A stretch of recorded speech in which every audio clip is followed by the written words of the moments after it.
Bonjour YouTube, ici Largo pour une nouvelle vidéo sur Horror Arkham en solo.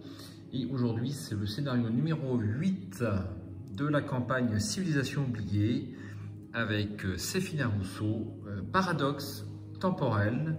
Le dernier scénario, autant vous dire que ça va être très difficile puisque je démarre avec quand même 5 traumatismes mentaux et 2 traumatismes physiques. Donc ça va être un petit peu délicat. Je ne connais pas du tout le scénario, je ne l'ai jamais joué.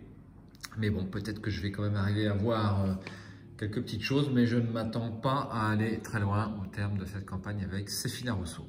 Donc j'ai beaucoup apprécié Séphina Rousseau, je pense que je la rejouerai le plus rapidement possible. Hein.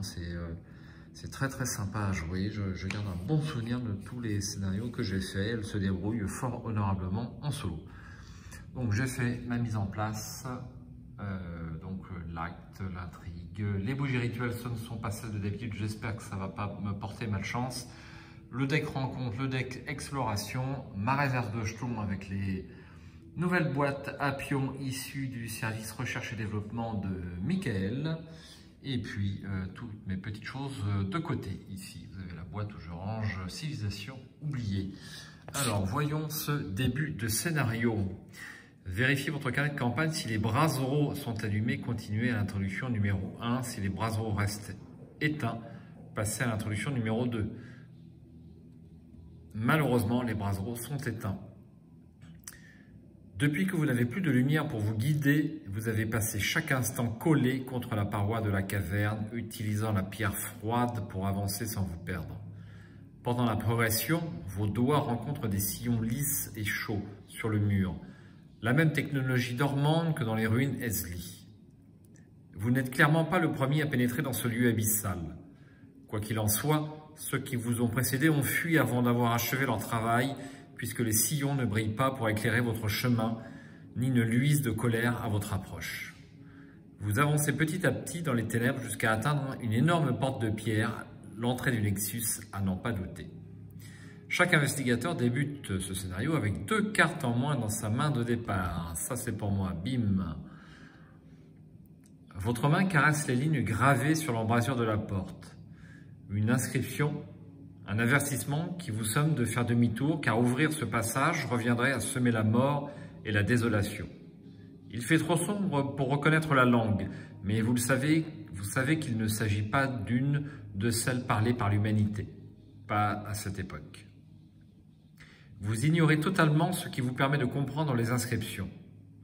Peut-être une réminiscence de votre passage à Pnakotus, la cité perdue des Yithiens. Ou bien êtes-vous simplement fou de voir une signification dans les indentations naturelles de la pierre. Je ne connais pas ce mot, excusez-moi pour ce petit écart. Après tout, cela fait bientôt une semaine que vous n'avez pas vu la lumière du jour. Si les investigateurs ont trouvé la relique perdue, passez à l'introduction 4. Si la relique a disparu, passez à l'introduction 5. Malheureusement, la relique a disparu. Les battants de pierre sont ouverts lorsque vous arrivez. Les sillons le long de la porte brillent d'une lumière chatoyante. La fraternité doit être déjà là. Il n'y a pas de temps à perdre. On continue par la mise en place. Donc moi, j'ai la configuration la plus défavorable, c'est-à-dire qu'il y a autant de pions cultistes que de pions tablettes dans la résidence du chaos. Et donc, je rajoute ces 2 sets de rencontres. Ensuite, mettez en jeu le Nexus de Enkai. Chaque investigateur débute dans la partie dans le Nexus de Enkai. C'est chose faite, c'est ici. Nous avons mis de côté toutes les autres cartes. Le deck exploration est fait. On vérifie le carnet de campagne. Pour chaque groupe de 10 traits inscrits sous la mention colère de Yig, placez la carte du dessus du deck de l'investigateur principal dans la pile de victoire face cachée. Pour le reste de ce scénario, traitez chacune de ces cartes comme si elle avait vengeance 1. Mélangez les 4 rencontres restantes. Alors, j'ai 16 points dans ma fureur de Yig. Donc, je vais mettre combien de cartes ? Donc 16 points, ça nous fait une carte dans la pile de vengeance et j'ai déjà un point de vengeance. Ensuite, je vais piocher, alors que je ne me trompe pas au niveau de la mise en place, je vais devoir piocher 11 cartes au lieu de 13, si je ne me trompe pas, par rapport à l'introduction. Ce qui est un petit peu moins gênant quand même pour ces filles-là. Alors, 1, 2, 3, 4, 5, 6, 7, 8, 8 toujours, 9, 10 et 11. Alors je ne détaille pas toutes les cartes puisqu'on est quand même très bien avancé dans la campagne, c'est le dernier scénario, donc je suppose que vous connaissez à peu près les cartes qui sont tirées, donc je ne les redétaille pas plus. J'ai tiré ma faiblesse, je tire une carte en plus et ce sera dextérité. Voyons ce que je peux mettre de côté comme événement. Donc, attaque par surprise, c'est un événement. Suggestion, c'en est pas. Compétence, soutien, événement, événement, événement.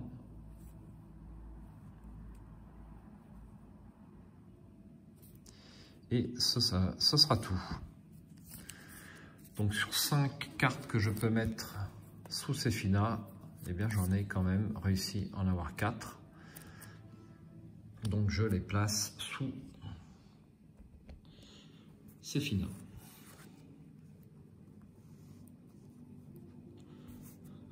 Voici. Ensuite, donc je dois conserver 8 cartes. Donc, 1, 2, 3, 4, 5, 6, 7, 8. Eh bien, je vais garder les 8. Donc, on va faire comme d'habitude. Donc ça, c'est mes cartes mises de côté. Je vais faire ma main ici. Donc ça, je vais le mettre un petit peu plus loin pour ne pas mélanger. Et voilà. Voici ma main de départ pour démarrer cette partie. Je remélange étoile des Yaldes. Et je vais pouvoir démarrer l'intrigue et l'acte.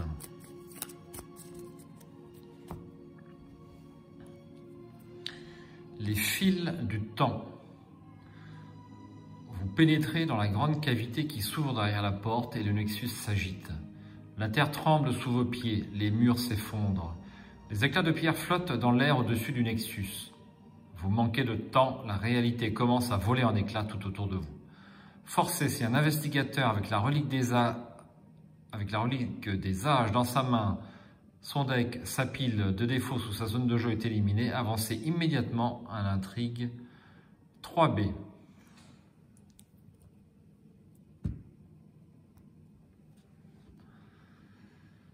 Les mondes au-delà. L'énergie du Nexus fait tournoyer le sol sous vos pieds, vous invitant à entrer. Que cette chose soit de la science ou de la magie, vous l'ignorez. De ce que vous pouvez en dire, c'est une sorte de portail. Mais où mène-t-il? Forcez, quand un ennemi devrait être généré dans un lieu vide et qu'il n'y a pas de lieu vide en jeu, révélez des cartes du deck exploration jusqu'à ce qu'un lieu soit révélé. Mettez en jeu ce lieu et générez-y l'ennemi. Mélangez le deck exploration. Il y aura 2 indices nécessaires pour avancer et 6 fatalités pour l'intrigue. Et je démarre dans le Nexus de Enkai. Au centre de la chambre se trouve le Nexus, un puits sans fond qui s'enfonce dans la terre, entouré de machines futuristes sans doute construites par ceux qui étaient là avant l'humanité. Une source d'énergie mystique tourbillonne à l'intérieur. Des rayons de lumière éthérés y rebondissent et zigzaguent. Vous vous approchez et un fragment de pierre tombe dans le portail disparaissant de la réalité. Ça paraît très impressionnant.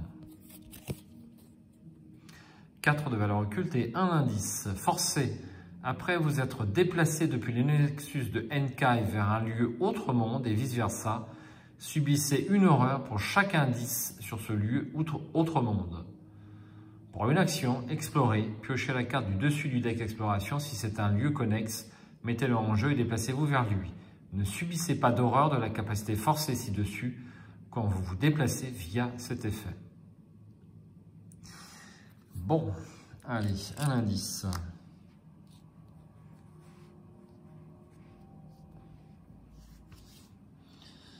Alors, on va démarrer une première phase d'investigation.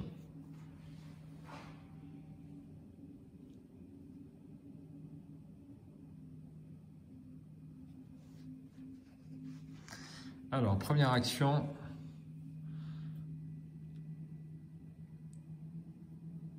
Alors, j'ai pas mal de choses à jouer et je vais peut-être un petit peu manquer de ressources.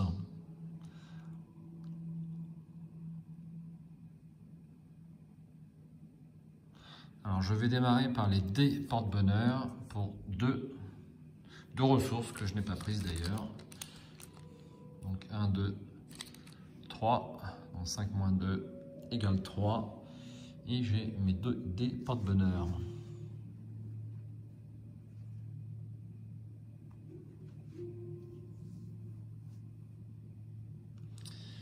Ensuite, pour deux ressources, je vais installer le journal de l'expédition. C'est ma deuxième action.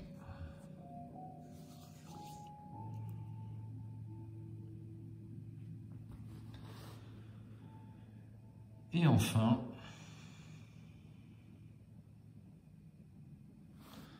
pour une ressource, je vais installer les bougies rituelles.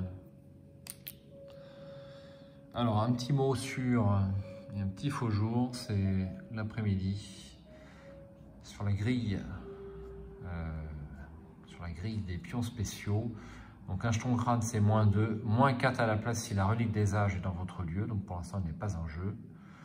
Jeton cultiste, -2. Si vous ne réussissez pas avec une différence de -1, placez une fatalité sur l'ennemi cultiste le plus proche. Ensuite, tablette, -2. Si vous êtes empoisonné, ce test échoue automatiquement à la place. Alors, je ne suis pas empoisonné, sauf erreur. Je ne l'ai pas vu à la fin du précédent scénario, j'espère que je ne me trompe pas. Ensuite, chose ancienne, -2. En cas d'échec, mélangez dans le deck exploration la traîtrise de sortilège la plus proche du sommet de la pile des fausses rencontres. Voilà pour la grille. Alors, au passage, un petit mot sur les commentaires de la vidéo précédente. Donc, il n'y en a pas beaucoup. J'ai Phil qui me demande de mettre une fessée à Yig. Ben oui, j'essaye, mais c'est difficile quand même. Surtout en solo, on le sait, mais je vais faire de mon mieux. Et puis Fabrice Dubon qui nous remercie pour les vidéos postées, qui m'interrogeait sur les capsules, comme ceci. Donc, tout ça, c'est fait à partir de Board Game Geek. Hein. Vous trouvez ça assez facilement sur la partie file anglaise et puis vous avez juste à imprimer, à acheter des jetons Numismet pour encapsuler donc ces investigateurs. C'est assez pratique. Merci pour vos commentaires sympathiques. Continuons avec une troisième action. Qu'est-ce que je raconte? 1, 2 et 3, donc tout est fait. Je vais pouvoir passer à une première phase d'entretien. Regardez ça et une ressource.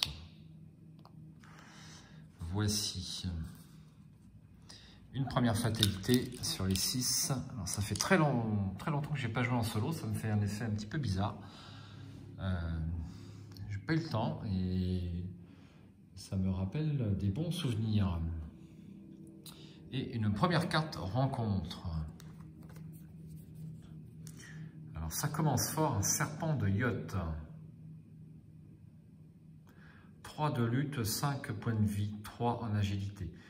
Tant qu'il y a au moins un point de vengeance dans la pile de victoire, le serpent de yacht gagne riposte. Donc il y a bien un point de vengeance dans la pile de victoire. Tant qu'il y a au moins 2 points de vengeance dans la pile de victoire, etc., etc., on n'y est pas pour l'instant. Donc j'empoigne un petit support de monstre, je vais le mettre dans le bon sens, et je le mets dans ma pile de menaces. Bien, là ça va être déjà un petit peu compliqué pour cet ennemi.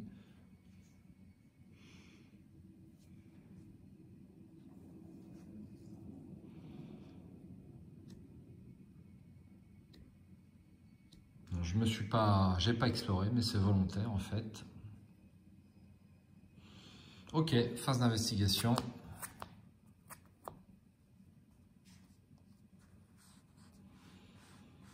Alors.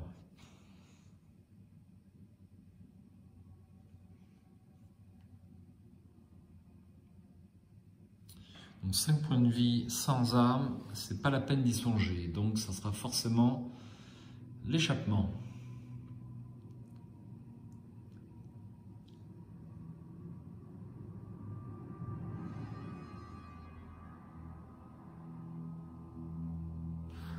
Bon, on va tenter l'échappement en première action.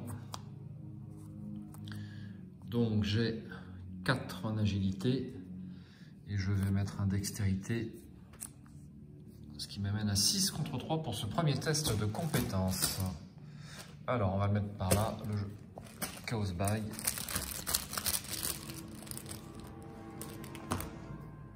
Moins 2, c'est réussi, je pioche une carte.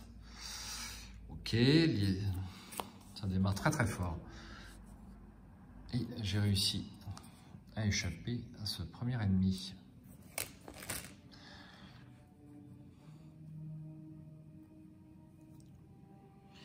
Deuxième action.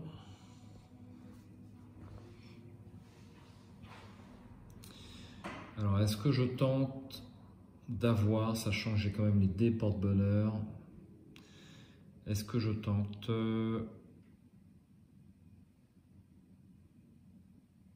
d'obtenir l'indice qui est ici? Ça me paraît compliqué. Donc là, je vais faire mon action gratuite grâce au journal de l'expédition. Et je pioche une carte du deck Exploration. Yugoth. Alors, est-ce que c'est connexe? Oui, c'est connexe.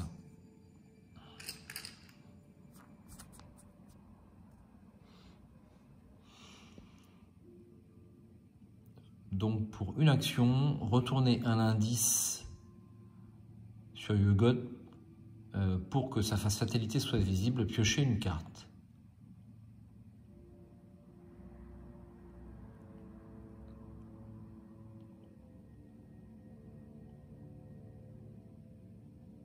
Aïe. Alors, 3 indices.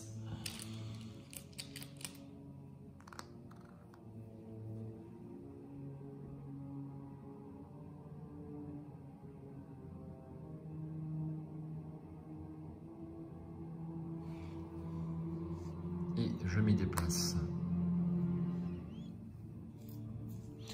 Alors, quel est l'intérêt pour une action de retourner un indice sur Yugoth pour que sa face fatalité soit visible? Piocher une carte. Ouais, bof.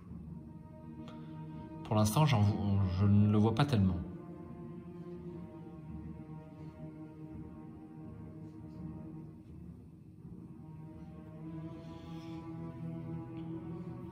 Alors, petite interrogation sur cet ennemi. Si je mets un deuxième point de vengeance, est-ce qu'il va devenir chasseur? Je pense que oui. Donc, au deuxième point de vengeance, tac, il me poursuivra. Deuxième action.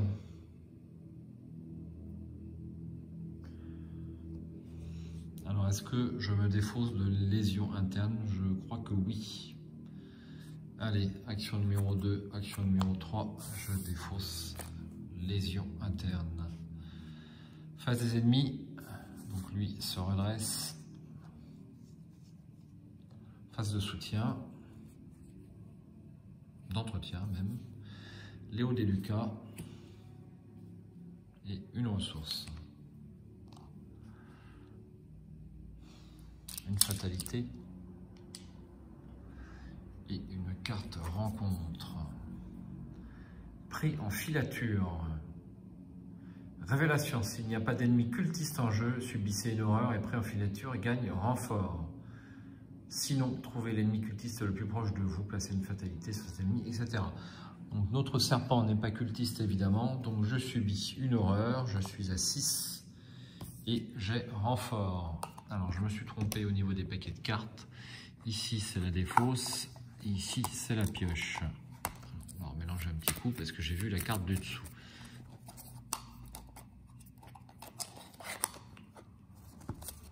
Et voici. Magicien de l'ordre. N'importe quel lieu vide. Alors, il n'y a pas de lieu vide. Hein. Le Nexus de N'Kai a un ennemi et moi je suis dans l'autre. Donc ce personnage ne peut pas être généré, même avec la capacité qui est indiquée. Alors, quand un ennemi devrait être généré dans un lieu vide et qu'il n'y a pas de lieu vide en jeu, révélez des cartes du deck exploration jusqu'à ce qu'un lieu soit révélé. Mettez en jeu le lieu. Alors, autant pour moi, premier misplay. Donc, je pioche une carte. Alors, entre les mondes.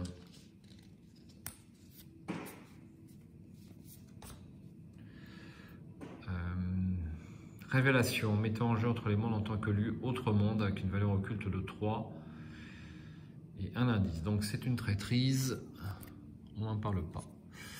Ensuite, ravagé par le temps, c'est une traîtrise. Les rivages de Hailey. Alors j'espère que je prononce bien, ce n'est pas sûr. Eh bien c'est Connex. Donc ça, je mélange.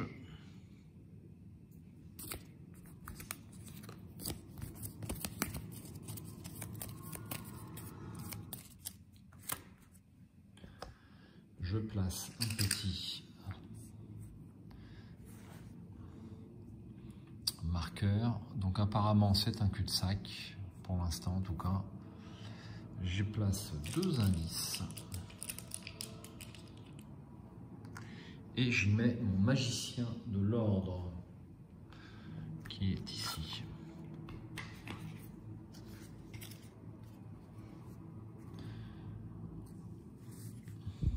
Et à la fin de la phase de mid, je place une fatalité, c'est chose faite. Phase d'action, c'est fini.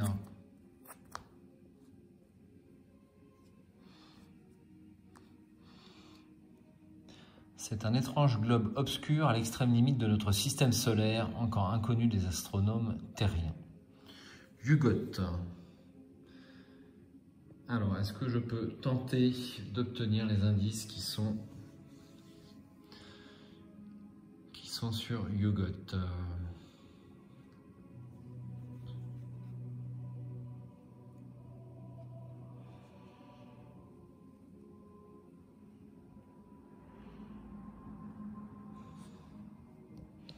Alors, première action, je vais piocher une carte. Le monde peint, ça peut m'être utile.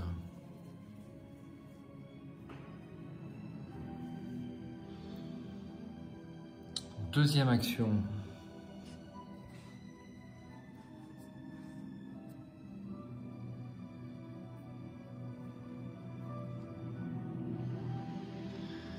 Deuxième action, réfléchissons.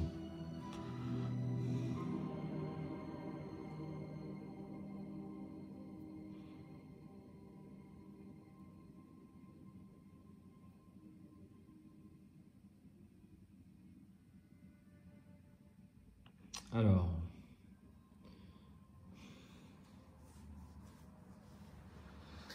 donc déjà si je me déplace vers les rivages de Hailey, eh bien je vais prendre un point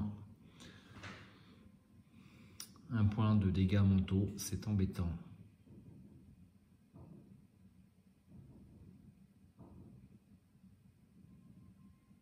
Alors non, d'un lieu autre monde vers un lieu autre monde, il n'y a pas de dégâts. C'est uniquement depuis le Nexus de N'Kai. Donc ça, c'est un bon point. Alors, on a combien de valeurs occultes ici? 1.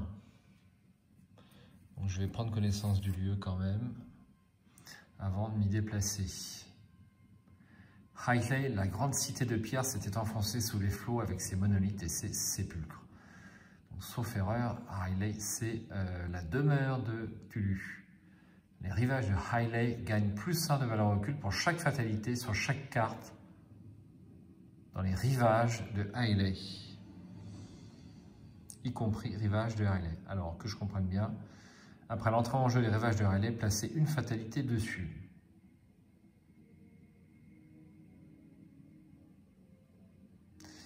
rivages de Riley gagnent +1 de valeur occulte pour chaque fatalité sur chaque carte dans les rivages de Riley. Alors, faut-il comprendre toutes les cartes investigateurs qui peuvent comprendre des fatalités ou des objets, peu importe. C'est comme ça que je le comprends. Donc, je mets une fatalité dessus. Heureusement que je l'ai lu.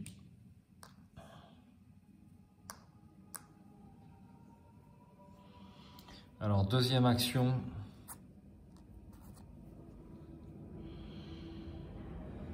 Deuxième action, je vais m'y déplacer. Je suis donc engagé avec le magicien de l'ordre.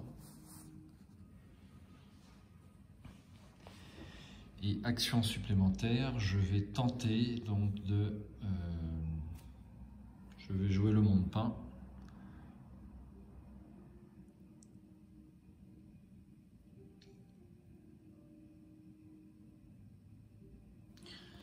Donc ça ne provoque pas... Alors si, ça provoque une action d'opportunité. Est-ce que...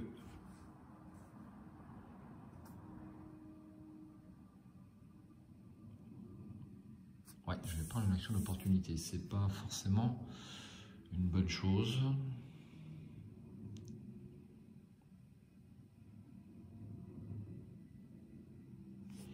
Et d'ailleurs, ça me coûte 3, donc je ne peux pas le jouer.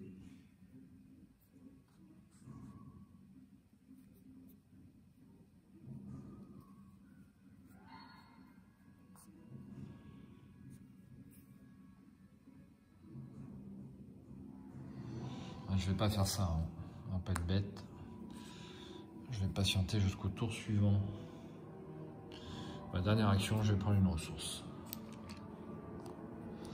Voilà. Face des ennemis.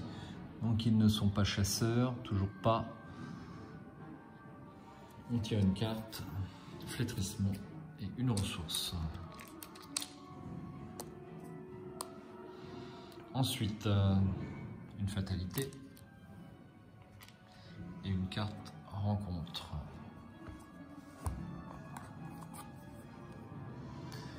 Ça commence à faire beaucoup d'ores et déjà. Le dévoreur temporel, c'est un monstre extradimensionnel. Génération, lieu dévasté ou extradimensionnel le plus éloigné.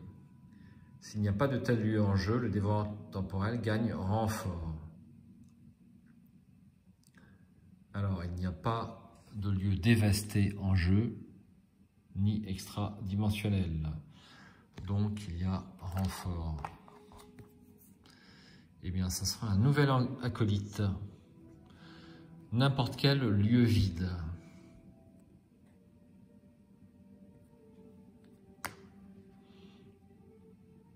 Eh bien, je ne vais pas pouvoir générer cet acolyte. Pourquoi? Donc, je vais tirer des lieux jusqu'à ce que je trouve quelque chose de connexe. Or, le lieu où je suis, Yoggoth, n'est connexe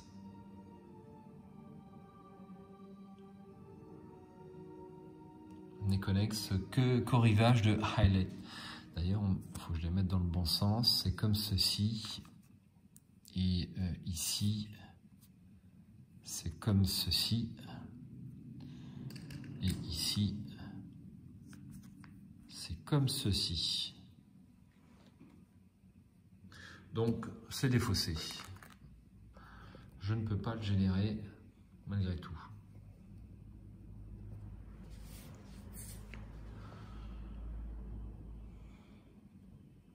Phase d'investigation. Première action, je me déplace. Alors, fin de la phase des ennemis, je rajoute une fatalité ici. Je prends le magicien de l'ordre avec moi. C'est ma première action. Deuxième action, je vais jouer... Je vais d'abord tenter de lui échapper.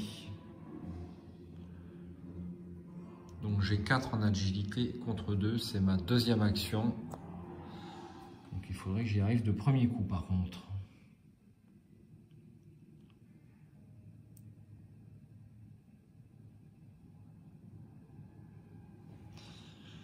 Est-ce que je tente l'affaire à 2?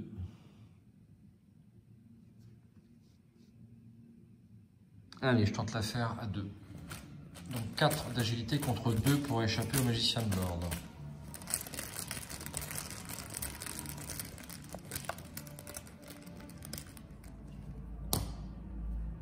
-1, c'est réussi, il est échappé.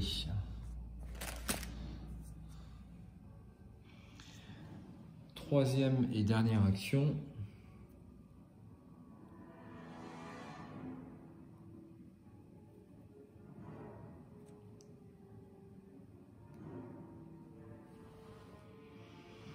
Je vais jouer attaque par surprise. Donc pour 2 ressources, c'est l'action qui se trouve sur ces finales. Choisissez un événement sous cette carte et piochez-le. Alors c'est pas bon, je vais être obligé de jouer le monde peint. Donc je joue le monde peint, donc je vais copier attaque par surprise. Donc pour 2 ressources.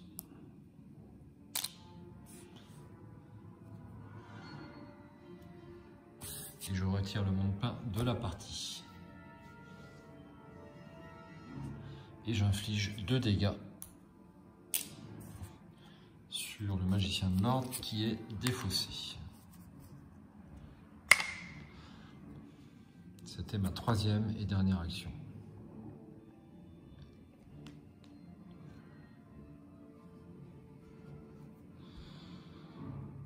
Phase des ennemis, ça bouge pas. Phase d'entretien, je tire une carte.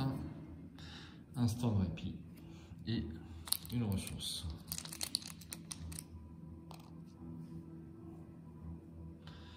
Une fatalité, on est déjà à 4. Et une carte rencontre. Ravagé par le temps. Effectuer un test de volonté à 3. Chaque investigateur dans un lieu dévasté doit également effectuer ce test. Chaque investigateur qui échoue subit 2 dégâts. Chaque soutien auquel des dégâts de cet effet sont assignés et qui n'est pas vaincu est mélangé dans le deck de son propriétaire. C'est méchant. C'est très très méchant. Alors, volonté, j'ai 4 contre 3. Alors, 2 dégâts, ça me posera un problème, donc je vais jouer un cran. Ce qui m'amène à 6 contre 3.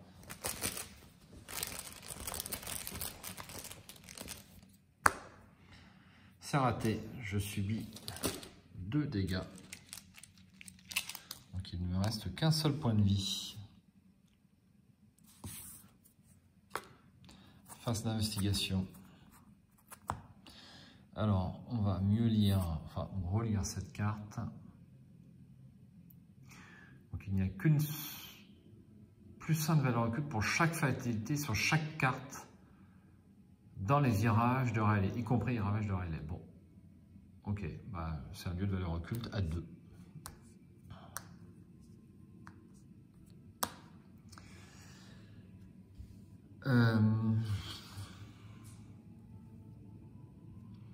Donc première action, je vais faire une première enquête. Donc c'est une enquête à 2 d'intelligence contre 2 pour l'instant. Donc je vais jouer un regarder ça.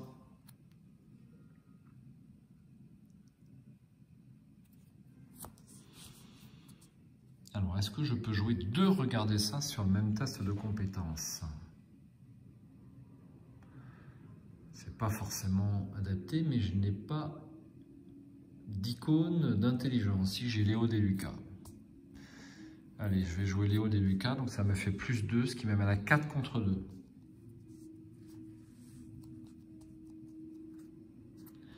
« 4 contre 2 et je vais parier 3 ressources dessus. C'est osé, mais il faut prendre des risques.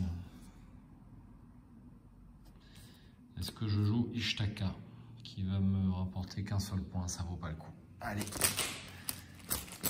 Donc 4 contre 2 sur les rivages de Rayleigh. Peut-être pas oublier le -1 qui est ici. Ça fait longtemps que j'ai pas joué en solo. Je dois avouer que j'ai plus l'habitude d'avoir deux cerveaux. C'est quand même plus commode lorsqu'on est 2 pour les misplays. là, il faut faire attention à tout. 0, c'est réussi. Donc, c'est réussi avec une marge de 1 ou plus. Je ramasse donc 3 ressources. 2 et 3.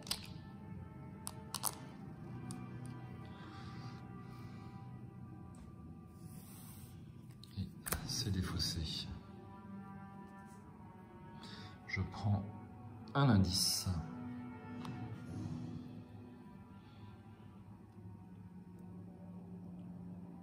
Deuxième action, je vais jouer Ishtaka pour 4.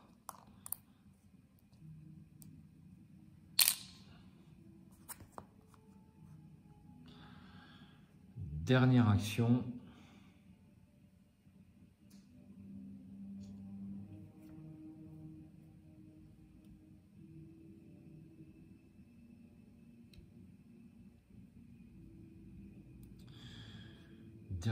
je vais prendre une ressource.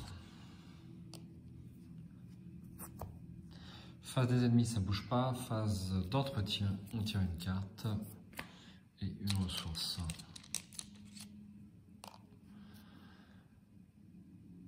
Ensuite, une fatalité. Eh bien, je crois qu'on va devoir avancer parce que ça fait 6. 1, 2, 3, 4, 5 et 6.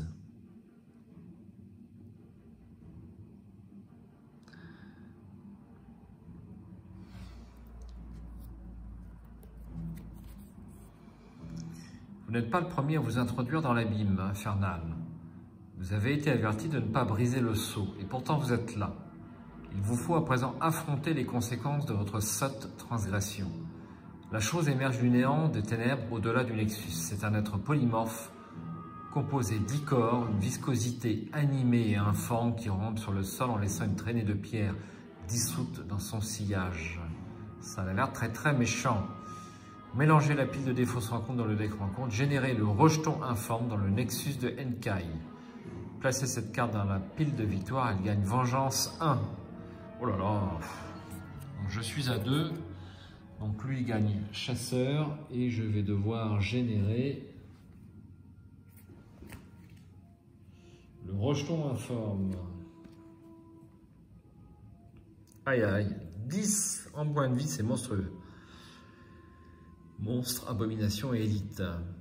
Il est massif. Le rejeton informe ne peut ni se déplacer ni être déplacé. Le rejeton informe gagne +1 en combat et +1 en évasion pour chaque fatalité sur chaque carte dans le Nexus de Enkai, y compris Nexus de Enkai. Ils avaient trouvé des êtres vivants qui glissaient le long de canaux creusés dans la pierre et qui adoraient des images d'onyx et de basalte représentant Tsatoga.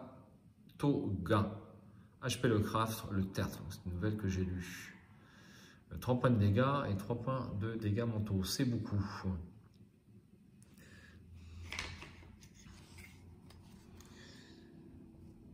Alors par contre, il bouge pas. C'est quand même le seul avantage.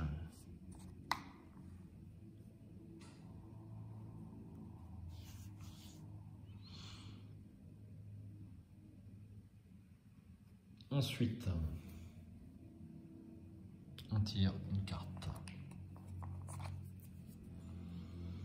Mystérieuse mélopée. Alors n'oublie pas d'enlever quand même les fatalités. Et je vais lire l'intrigue juste après.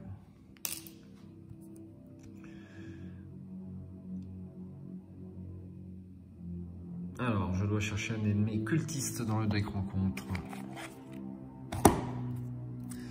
Eh bien, c'est celui-là que je cherchais, il est pile poil là. N'importe quel lieu vide.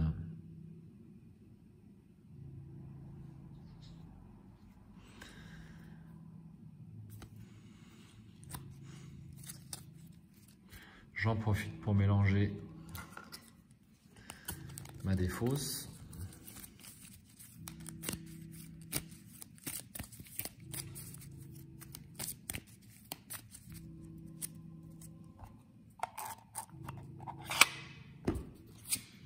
Et je place 2 fatalités sur lui.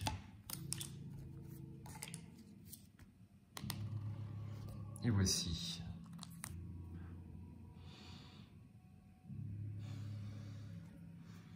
Les fils suspendus. Dans le Nexus, les fils entremêlés de lumière éthérée commencent à se défaire et la réalité se dissout avec eux.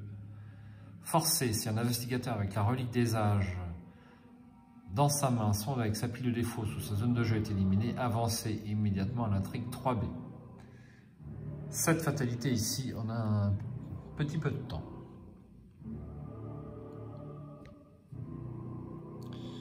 Alors,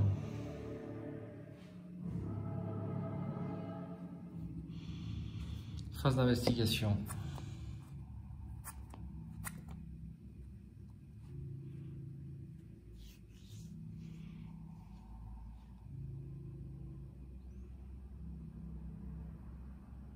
Alors, pour une action, alors là, je fais une petite bêtise, c'est pas 2 fatalités, c'est 3. 2 générées par la carte rencontre et 1 par défaut pour cet ennemi. Donc, première action, je vais jouer instant de répit. Je soigne 3 horreurs et je pioche une carte. Donc, 1, 2 et 3. Les outils de crochetage. Ah, bah c'est pas mal ça.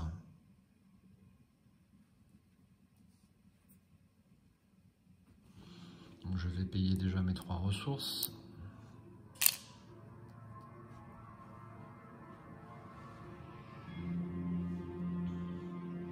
Alors, est-ce que je peux tenter...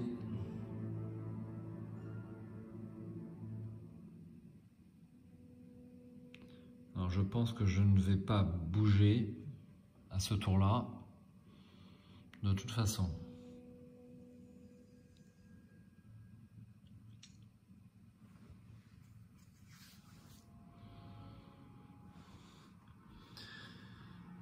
Donc, deuxième action, je prends une ressource.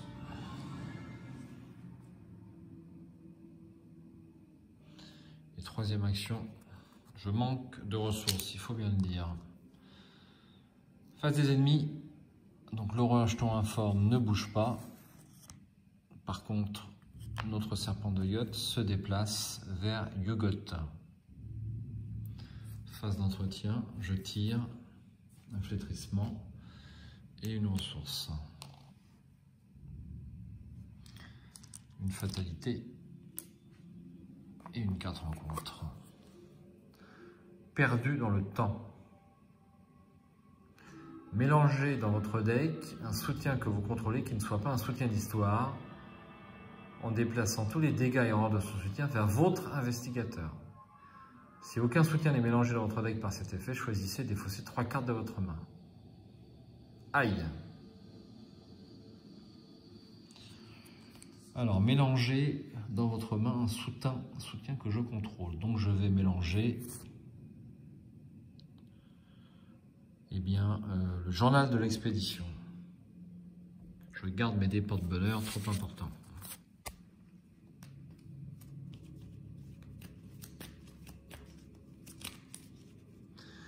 Les dés porte-bonheur, c'est bien, mais ça coûte cher. Bon, c'est pas... ça pourrait être pire, on va dire.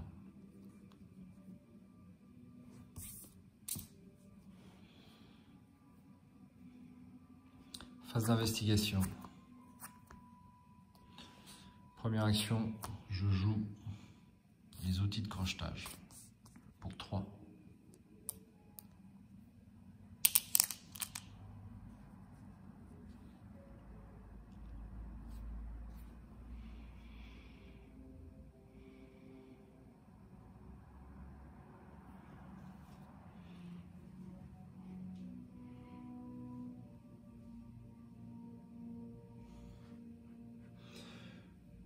Deuxième action, alors on va mettre les charges.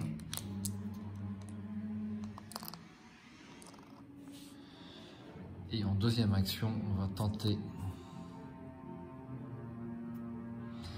ça va devenir rapidement compliqué.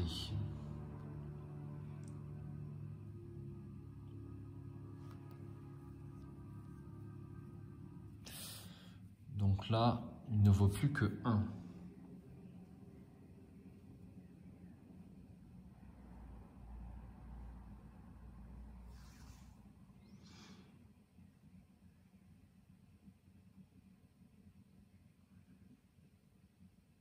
Allez, enquête. Enquête en deuxième action, donc j'ajoute mon agilité. Donc j'ai 4 en agilité, plus 2, ça fait 6. 6 contre 1.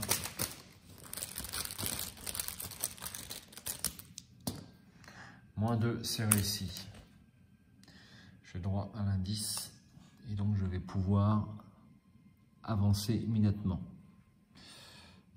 2.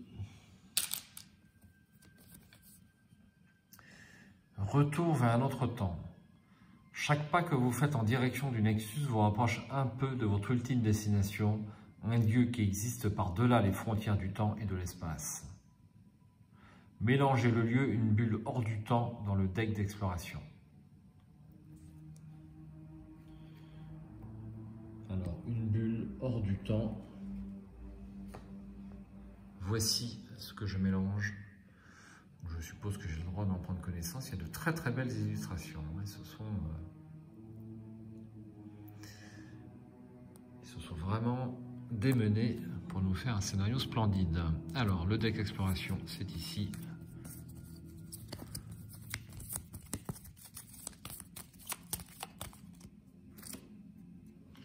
Et je continue. À la recherche de la fraternité. Quelque part dans ce nexus de monde se trouve votre objectif, un lieu où toutes les lignes temporelles convergent. Vous pouvez l'apercevoir dans des flashs, des visions venues d'au-delà de cette réalité, des fenêtres à travers les autres lignes temporelles. C'est un lieu hors du temps et de l'espace où réside, sans aucun doute, la fraternité. Objectif, c'est un investigateur entre dans une bulle hors du temps avancée.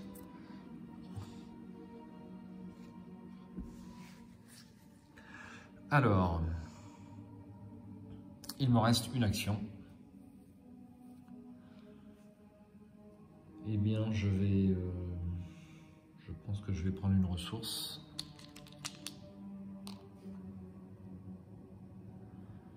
Pour changer. Face des ennemis.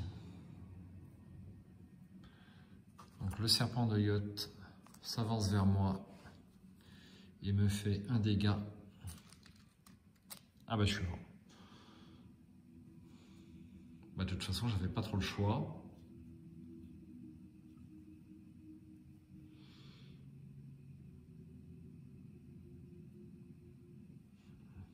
Je n'avais pas trop le choix. Donc qu'est-ce que je raconte? Ishtaka est là. C'est bien ce que j'avais calculé. Alors un dégât et 2 horreurs. Donc j'en mets une sur moi et une sur Ishtaka. Voilà. Ensuite, je pioche une carte, une attaque par derrière et je prends une ressource.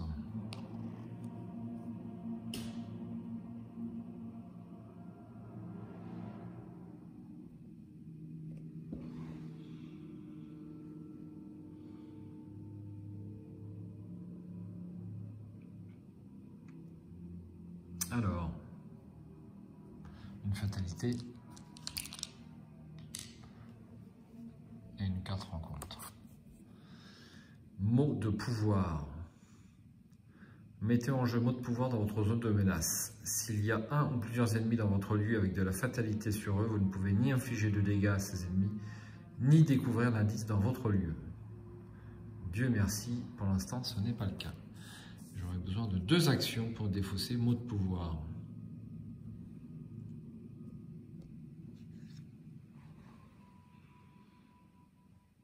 Alors, phase d'investigation.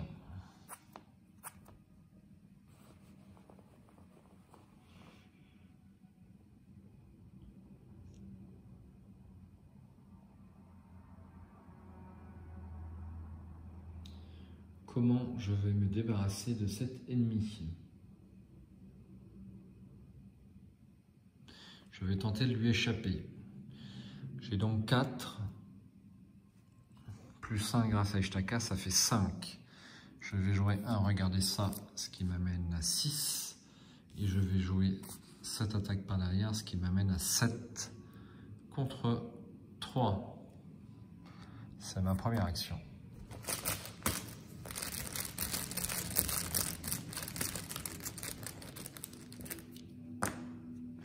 Zéro. C'est réussi avec 1 de marge. J'ai bien entendu parier 3 ressources. J'ai oublié de les mettre sur la carte, mais vous aviez compris. Je gagne 3 ressources.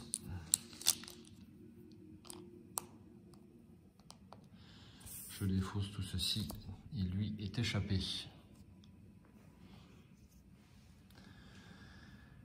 Alors, en deuxième action.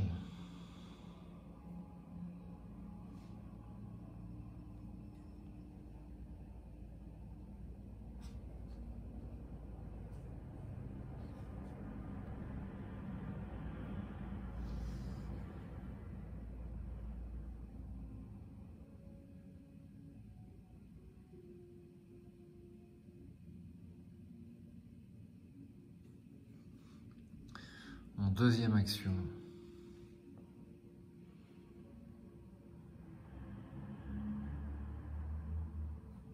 Est-ce que je m'en vais pour retourner vers le Nexus ou pas? Telle est la question. Ou alors je tente de me débarrasser de cet ennemi, tant bien que mal.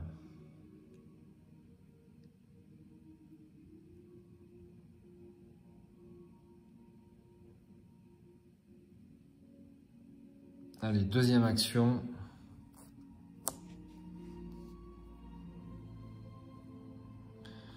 Je vais prendre une attaque par derrière.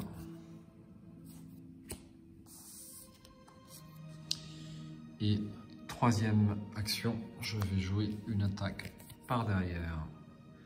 Donc j'utilise l'agilité au lieu de la lutte et j'inflige donc 3 dégâts en tout. Donc en agilité, j'ai 4 plus 1, 5, parce que ce n'est pas un échappement contre cet ennemi, de toute façon. Donc ça fait 5. 5 contre 3. Ça serait bien que je rate pas. Donc je vais déjà payer avant d'oublier. Ça me coûte 3.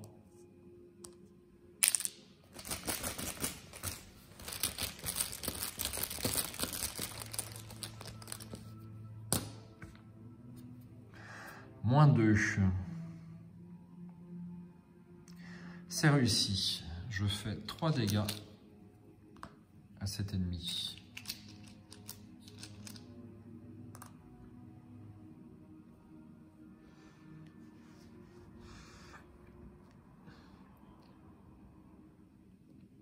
Face des ennemis. Il me réengage. Je tire une carte. Ça sera la lune et une ressource.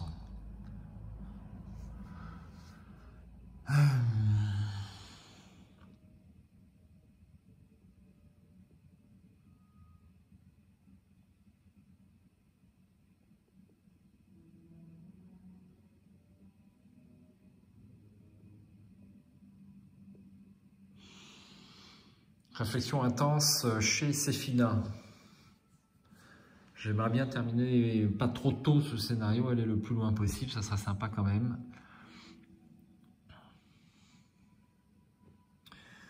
Fatalité, je remets mon pion là-dedans et une carte. Donc je suis déjà à 3, plus 3, 6. Oh là là.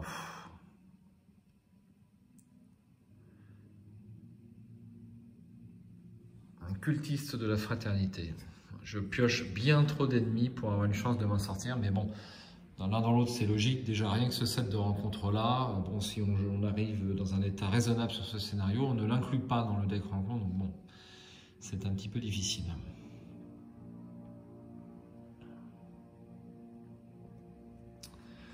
bien.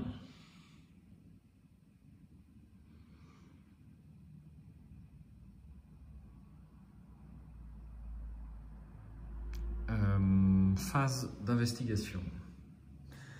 Alors, il faudrait que j'achève ce serpent de yacht. Donc, je vais avoir besoin de 2 actions.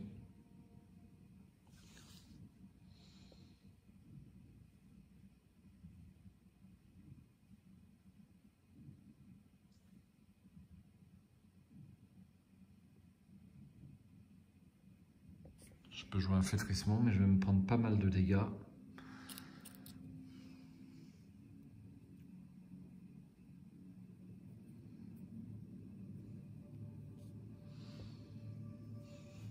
Bon, allez, je vais tenter de le tuer, je n'ai pas trop le choix.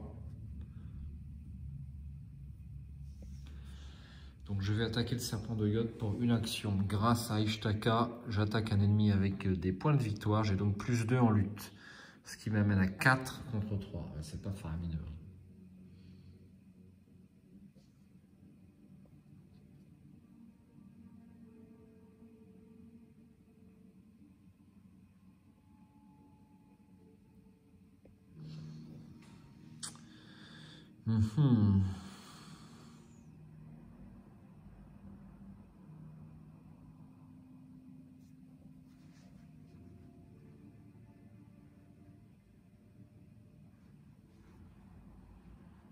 Alors,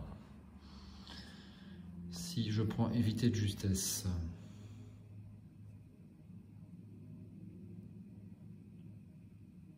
en 1, en 2, je joue flétrissement, je provoque une attaque d'opportunité.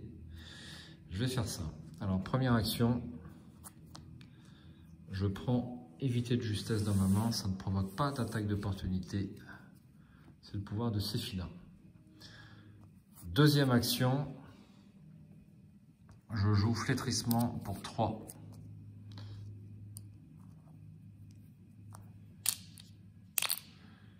Donc attaque d'opportunité de lui et de lui.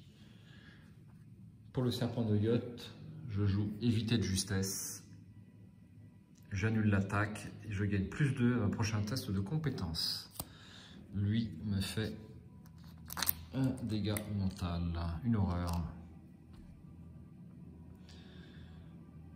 Je mets mes charges, donc 4 charges.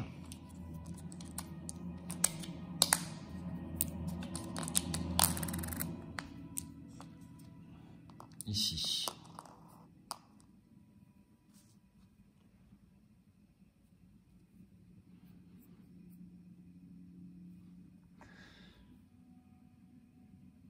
Troisième et dernière action. Je dépense une charge et j'attaque avec la volonté au lieu de la lutte et j'inflige +1 dégât, soit 2. Allez, autant dire que beaucoup de choses dépendent de ce test.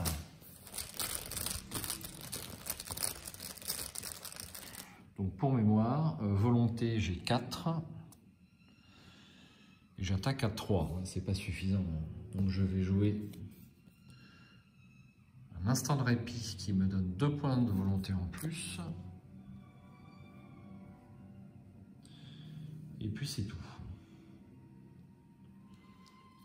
Donc ça m'amène à 6 en volonté contre 3 pour le serpent de yacht.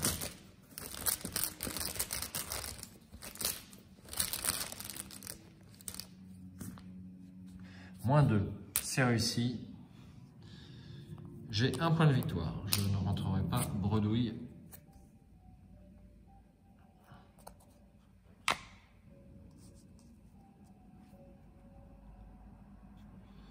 C'est fini, face des ennemis. Donc lui me fait à nouveau une horreur.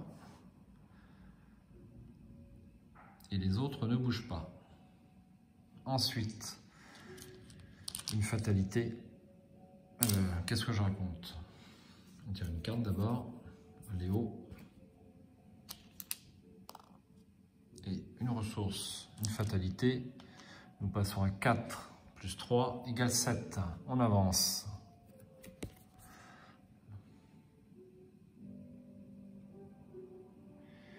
Les courants électriques qui parcourent la machinerie du Nexus commencent à défaillir, envoyant une pluie d'étincelles dans l'air.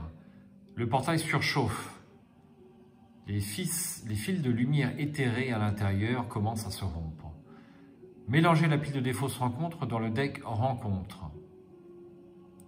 Si le rejeton informe est en jeu, placez 2 fatalités sur le Nexus de Enkai. Si le rejeton informe est dans la pile de victoire, mélangez-le dans le deck rencontre. Placez cette carte dans la pile de victoire, elle gagne vengeance 1. Alors, on mélange à nouveau. On n'a même pas le temps de tirer 3 cartes, il faut remélanger direct.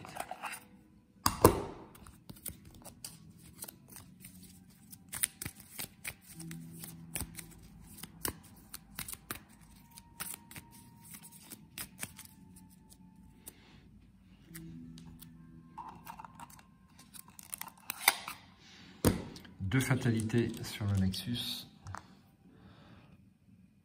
et 3e point de vengeance. Alors j'enlève préalablement, bien sûr, j'enlève toutes les fatalités.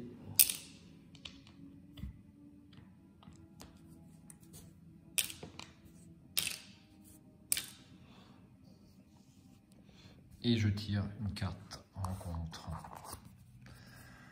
Un rejeton de Yig. Oh là là. Le rejeton de Yig est chasseur et il gagne plus 1 de combat pour chaque point de vengeance dans la pile de victoire. Donc j'ai 3 points, il a 5 en combat. Une créature serpentine dotée de bras couverts d'écailles, portant une armure et des armes primitives. Il y a beaucoup trop de monde pour que je m'en sorte.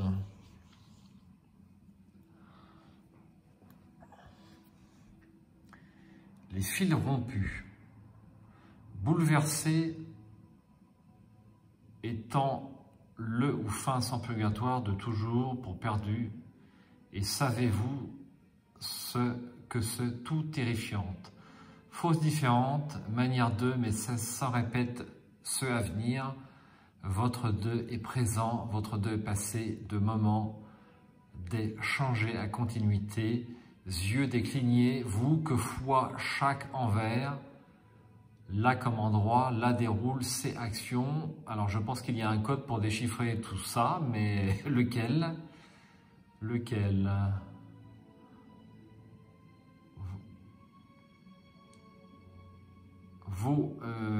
Alors j'essaie de déchiffrer pendant que je vous parle. Je pense qu'il va falloir prendre un mot sur 2 de chaque phrase et ainsi de suite, quelque chose comme ça. Mais bon, je crois que je ne vais pas avoir le temps aujourd'hui de me pencher trop là-dessus. Forcé, si un investigateur avec la relique des âges dans sa main, son deck, sa pile de défauts est éliminé, avancez immédiatement à l'intrigue 3B. Je ne pense pas qu'on arrive jusque-là.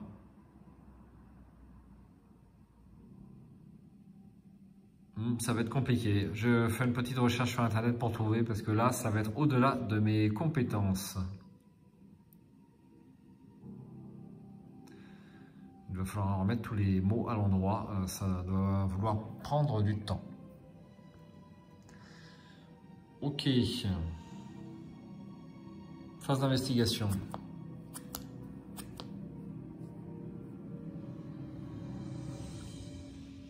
Alors, est-ce que je vais arriver à me débarrasser de ce rejeton? Je l'ignore.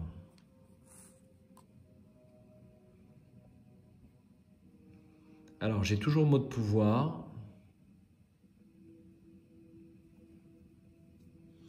Donc là, on a un petit problème de timing intéressant. Donc, quand vous initiez une attaque contre le cultiste de la fraternité, placez une fatalité sur lui. Donc, de ce fait, je ne vais pas pouvoir lui infliger de dégâts. Donc, il est inutile que je l'attaque sans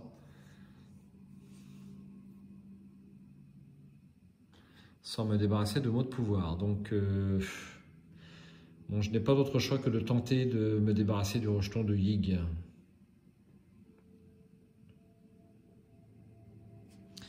Allez, première action, un flétrissement. Donc il a 5 en combat, puisque j'ai 3 points ici, 3 cartes. Et il a +1 pour chaque point de vengeance. Donc ça fait 5. 5 contre 4.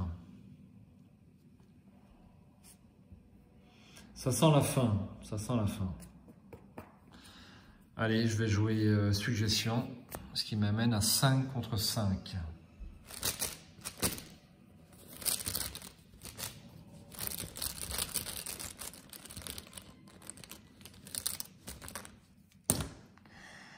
Tablette, -2, si vous êtes empoisonné, ce test échoue. C'est échoué. Alors ça fait -1 du coup, grâce au bougie rituel. Là. Donc est-ce que c'est bon? Bah non, c'est pas bon. J'ai été à 5 contre 5. Hein. C'est vraiment super dur. J'avais pas un petit bonus de volonté. Ben non, c'est dommage. Alors, est-ce que je peux éventuellement retirer le jeton? Allez. Je dépense 2.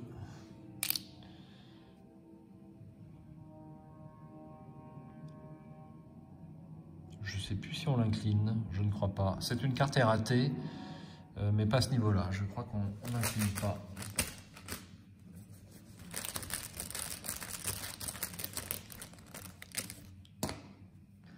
-5, c'est pire. Ok, c'est réglé. Donc il n'a pas riposte. Deuxième action, je tente à 4 contre 5.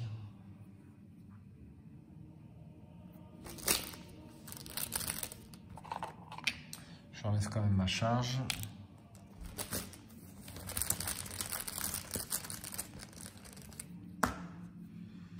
Jeton crâne, c'est -2, ça fait -1, c'est raté. Et dernière charge.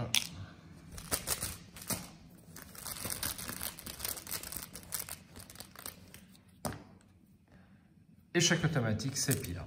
Ok, face des ennemis, un dégât et une horreur. Donc, là, je vais me débarrasser d'Ishtaka. Alors, un dégât et 2 horreurs en tout. Donc, on était sur 2 ou sur 1? J'ai un petit doute.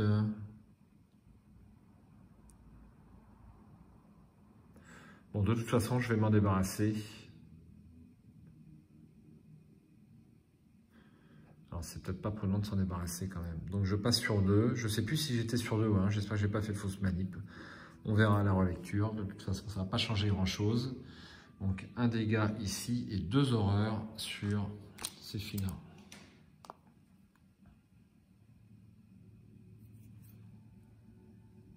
Phase d'entretien. Suggestion et une ressource.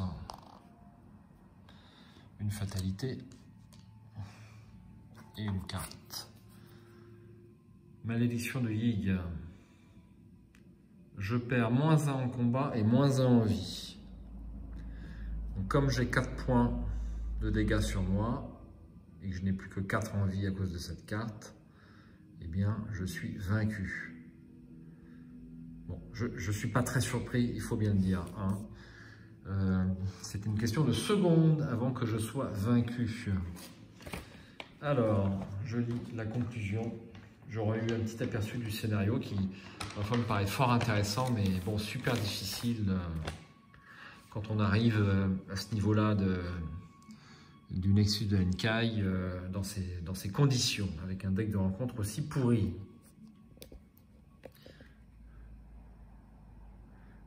Alors, si aucune conclusion n'est atteinte, lisez la conclusion numéro 4. La réalité telle que vous la connaissez ne sera plus jamais la même. Mais peut-être n'est-ce pas la fin du monde. Après tout, le temps n'est qu'une dimension que l'humanité comprend à peine. Nous ressentons son flux, mais nous ne pouvons pas le voir. Nous pouvons le mesurer, mais pas l'altérer. Quelle importance, alors, si la 4e dimension a été brisée en des centaines de milliers de plans d'existence? Nos piètres esprits humains ne peuvent appréhender ce qui vient, mais l'univers s'en remettra. Ces frontières en expansion ne sont plus limitées par les confins du temps. Dans votre carnet de campagne, indiquez que la structure du temps s'est déchirée. Tous les investigateurs deviennent déments. Les investigateurs ont perdu la campagne. Je ne suis pas étonné. C'est la fin de cette campagne avec Séphina Rousseau. Je pense que pour correctement jouer à nouveau cette campagne en solo, eh bien, il faut quasiment la redémarrer tout de suite avec un deck similaire ou légèrement modifié en fonction de son expérience. Et peut-être que là, on a une meilleure chance de réussite. J'ai été quand même étonné d'arriver jusqu'au dernier scénario, je peux vous le dire. Parce que bon, beaucoup de scénarios précédents ont été quand même ou moyennement réussis ou franchement ratés. Donc souvent on s'arrête au scénario numéro 7 hein, quand les scénarios ne sont pas suffisamment réussis, eh bien on a du mal à arriver jusqu'au dernier scénario. C'est assez passionnant toujours en solo, ça fait très longtemps que je n'avais pas joué, mais il faut faire vraiment gaffe, ça fait 2-3 mois que je ne l'avais pas fait. Il faut toujours avoir l'habitude, mais c'est passionnant quand même. Prochaine partie en solo, eh bien j'escompte faire une petite zélatrice avec mon deck Léo multijoueur légèrement modifié. Donc, fort de mon expérience depuis maintenant 1 an et demi sur le jeu, j'espère m'en sortir un petit peu mieux que d'habitude. Hein. Voilà, c'est la fin de cette campagne avec Séphina. Merci de l'avoir suivi si vous êtes arrivé au bout des 8. Il doit bien y avoir 8 vidéos. Et puis j'espère à bientôt sur Arkham et le monde ludique pour de nouvelles aventures sur Arkham JCE. On ne se lasse pas de ce jeu. En ce qui me concerne, parfois on s'en éloigne un petit peu, mais on y revient toujours. Hein. L'appel de Cthulhu est vraiment très très fort là-dessus. C'est vraiment un jeu tout à fait exceptionnel au niveau de sa profondeur tactique, avec ce qu'il faut de hasard, pas plus, pas moins. Mais vous connaissez mon opinion sur le jeu, je l'ai déjà longuement exposé, ça ne change pas. J'espère à bientôt et je vous souhaite d'excellentes investigations dans ce super jeu qui est Horror Arkham. À bientôt.